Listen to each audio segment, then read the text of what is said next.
Assalamu alaikum wa rahmatullahi wa barakatuh. Mes chers frères et sœurs en islam, en fait, au temps du prophète sallallahu alayhi wa sallam, il y avait deux hommes qui se sont convertis en islam. L'un était régulier dans le djihad pour défendre l'islam en vue de sa propagation et l'autre ne l'était pas. Et lors d'un djihad, ce dernier fut tué. 2 ans plus tard, le second aussi est mort.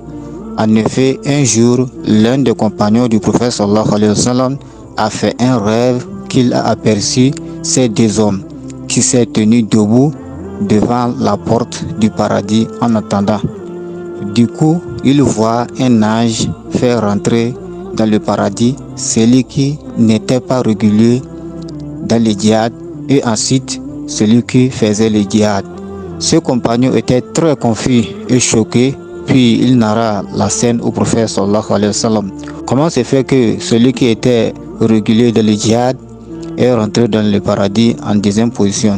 Et le prophète sallallahu alayhi wa sallam lui répliqua: après la mort de celui du djihad, l'adoration que l'autre a passé à faire pendant les 2 ans puis il meurt était très grande que celle du djihad.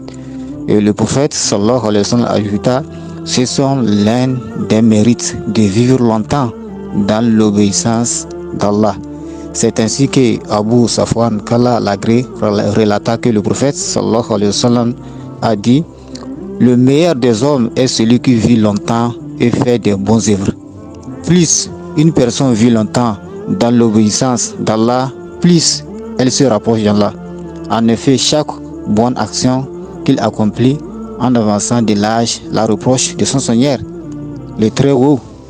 Le meilleur des hommes est donc celui qui se voit accorder 2 choses. Le meilleur des hommes est celui qui se voit accorder 2 choses. De 1, une longue vie. De 2, de bonnes actions.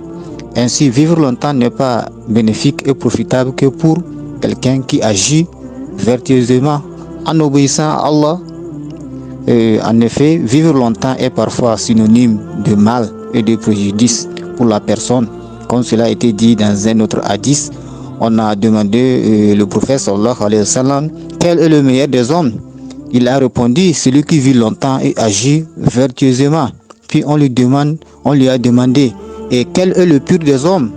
Cette fois-ci, il répondit: celui qui vit longtemps et agit vilement. Qu'Allah nous en préserve. Le but de ce prêche, c'est de vous rappeler l'un des mérites de vivre longtemps dans l'obéissance d'Allah et de vous informer de son mal. Qu'Allah subhanahu wa ta'ala nous en préserve. Subhanaka wa bihamdika la ilaha illa anta astaghfiruka wa atubu ilayhi wa alaykum assalam wa rahmatullahi wa barakatuh.